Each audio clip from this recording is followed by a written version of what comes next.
Ya, Assalamualaikum warahmatullahi wabarakatuh. Perkenalkan, nama saya Angga Yudhistira Permana. Saya adalah salah satu pengajar di SMA Negeri 17 Garut.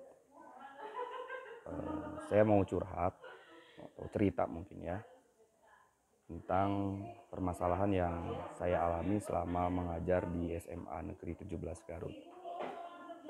Salah satu permasalahan ini sebenarnya berkaitan erat dengan kepribadian salah satu siswa yang saya didik.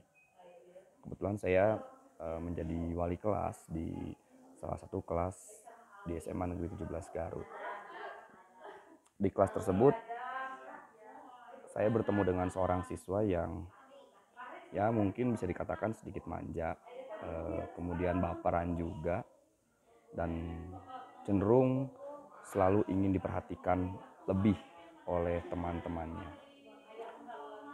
Eh, Salah satunya itu adalah ketika dia cerita, curhat begitulah, bahwa dia itu ngerasa di kelasnya itu dijauhi oleh teman-temannya. Dan saya juga heran kok bisa gitu, dijauhi oleh teman-temannya. Karena dia ngerasa dijauhi oleh teman-temannya, dia pun jadi tidak semangat sekolah. Beberapa kali eh, tidak masuk dengan alasan sakit.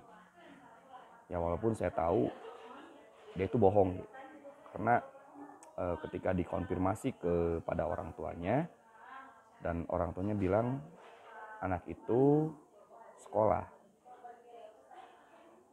Dan ketika saya tanya kepada siswa tersebut kemana selama tidak sekolah, dia bilang dia diam atau bersama dengan temannya yang sekolah di tempat lain.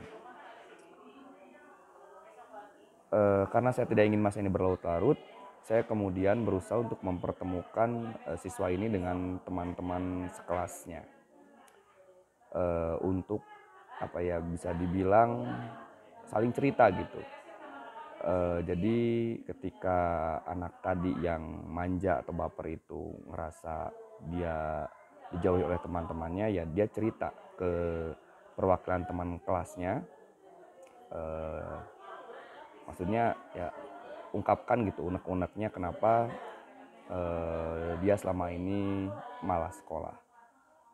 Diceritakan katanya temennya itu kelakuannya begini, dan menurut pengakuannya bahwa apa yang dilakukan oleh teman-temannya itu tidak sesuai dengan selera dia gitu. Maksudnya eh, bukan teman seperti itu yang diharapkan. Dan teman-temannya juga lalu bilang langsung di depan anak itu bahwa ya kami nggak menjauhi gitu. Kami berusaha untuk tetap baik, kami berusaha untuk bercanda sewajarnya. Tapi sayangnya si siswa ini yang yang jarang sekolah tadi itu terlalu baper. Jadi misalnya ketika salah satu temannya itu katakanlah ngece gitu ya, atau kayak bercanda dengan teman yang lain, nah si anak ini ngerasa bahwa bercandanya itu mengarah ke dia. Nah, terus saya bilang ketika bilang ke anak tadi bahwa sebenarnya masalahnya itu bukan ada di teman-temannya, tapi ada di kamu gitu, ada di siswa yang sering tidak masuk sekolah tadi. Nah, saya berusaha mengatakan bahwa coba sekarang kamu perbaiki diri kamu sendiri, kamu terima teman-teman kamu yang kelakuannya menurut kamu tidak suka, ya sudah, nggak apa-apa gitu kan, itu kan hak mereka gitu. Dan alhamdulillah sekarang mulai ada sedikit perbaikan, mulai ada perubahan, jadi si anak ini mulai bisa berbaur dengan teman-teman yang lain. Nah mungkin itu salah satu permasalahan yang pernah saya hadapi di SMA Negeri 17 Garut. Mudah-mudahan bisa apa ya, bisa menarik komentar gitu dari teman-teman sama pengajar, apakah yang saya lakukan itu sudah tepat atau belum. Terima kasih banyak. Assalamualaikum warahmatullahi wabarakatuh.